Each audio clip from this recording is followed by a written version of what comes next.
오늘 분석해볼 기업은 바로 현대제철입니다. 바닥에 닿은 거인. 이 표현만큼 이 회사를 잘 설명하는 말이 또 있을까 싶은데요. 과연 지금이 투자 기회일지 지금부터 제대로 한번 파고 들어보겠습니다. 자, 시작부터 아주 충격적인 숫자를 하나 보여드릴게요. 바로 0.2배입니다. 이게 뭐냐면 현대제철의 주가 순자산 비율, 바로 PBR인데요. 아니, 회사가 가진 자산 가치의 5분의 1 가격에 거래되고 있다는 거거든요.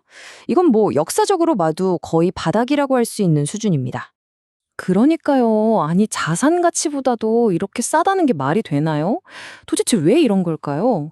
이게 정말 위험하다는 신호일지 아니면 우리가 모르는 엄청난 기회가 숨어 있는 건지 그게 궁금한 거죠.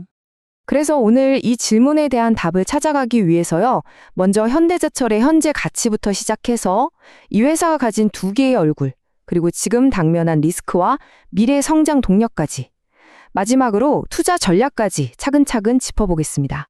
자, 그럼 첫 번째로 현대제철이라는 기업이 도대체 어떤 회사인지 그 본질부터 한번 살펴보겠습니다. 현대제철. 다들 아시다시피 현대자동차 그룹의 핵심 계열사죠. 고로랑 전기로를 다 돌리는 글로벌 철강사입니다. 근데 여기서 제일 중요한 포인트가 뭐냐? 바로 현대차와 기아라는 캡티브 마켓을 가지고 있다는 겁니다. 이건 뭐냐면 만들어 놓으면 무조건 사주는 고객이 이미 있다는 거잖아요. 이게 현대제철의 가장 강력한 무기라고 할 수 있습니다. 자, 그럼 이 회사가 돈은 대체 어디서 버는지 그 수익 구조를 한번 뜯어보겠습니다. 이걸 보면 현대제철이 왜 두 얼굴을 가졌다고 하는지 바로 이해가 되실 겁니다. 보시면 매출 비중이 딱 나오죠. 거의 70%가 바로 이 판재료에서 나옵니다. 이게 주로 자동차나 배를 만드는 데 쓰이는 아주 고부가 가치 강판이거든요. 회사의 핵심 중의 핵심이라고 볼 수 있죠. 바로 이 지점에서 현대제철의 딜레마, 그 두 얼굴이 확 드러나는 겁니다. 한쪽, 그러니까 현대차, 기아에 납품하는 자동차 강판 쪽은 아주 안정적이에요. 캡티브 마켓이 있으니까요. 그런데 다른 한쪽, 건설 현장에 들어가는 철근 같은 봉영강 사업은 지금 국내 건설 경기가 완전히 무너지면서 직격탄을 맞고 있는 거죠.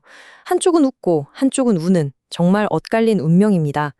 그럼 주가를 이렇게 짜지 바닥으로 끌어내린 리스크들, 그 역풍의 실체는 대체 뭘까요? 좀 더 구체적으로 들여다보겠습니다.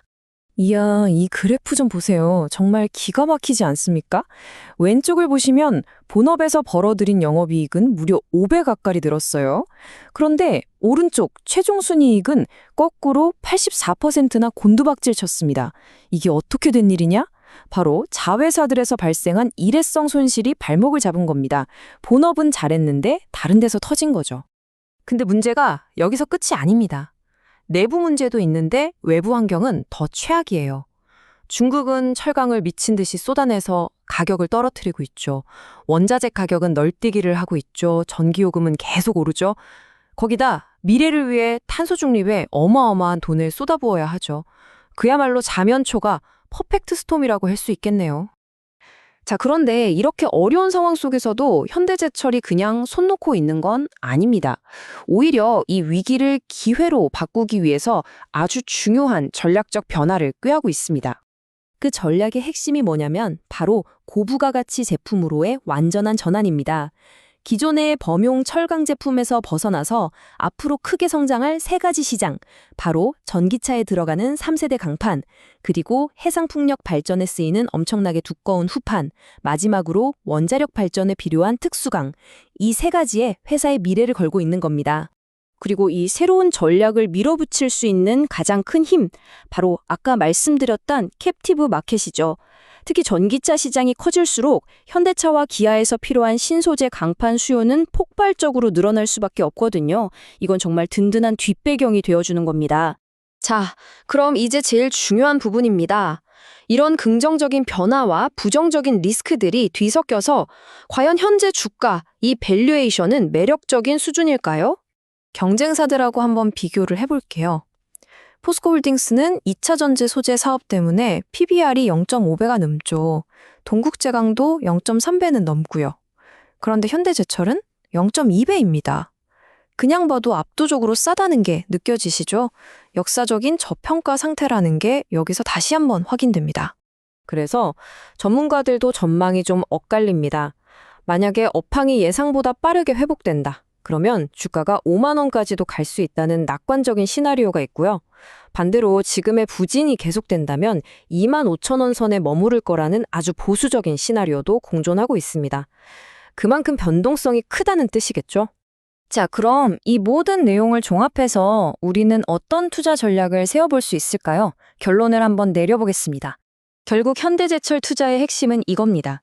한쪽에는 현대차 그룹이라는 캡티브 마켓, 뛰어난 기술력, 그리고 말도 안 되게 싼 밸류에이션이라는 강력한 무기가 있어요. 그런데 다른 한쪽에는 건설경기 침체, 막대한 투자 부담, 중국 리스크라는 무거운 족쇄가 채워져 있는 거죠. 지금은 이 족쇄의 무게가 강점을 짓누르고 있는 형국입니다. 하지만 중요한 건 이 나쁜 소식들은 이미 주가에 다 반영됐을 가능성이 매우 높다는 겁니다. 그래서 분석 보고서에 나온 이 표현이 모든 걸 말해준다고 생각합니다. 업황은 나쁘지만 가격은 더 나빠지기 어려운 전형적인 바닥권 종목. 한마디로 떨어진 만큼 떨어졌다는 거죠. 하방은 단단하게 막혀있다는 뜻입니다. 그럼 마지막으로 이런 질문을 던져볼 수 있겠습니다. 이미 최악의 상황은 가격에 다 녹아들어 있다면 과연 시장이 이 거인의 진짜 가치를 알아보게 만들 그 한방, 그 촉매제는 과연 무엇이 될까요? 여기에 대한 고민이 바로 현대제철 투자의 시작점이 될 것 같습니다.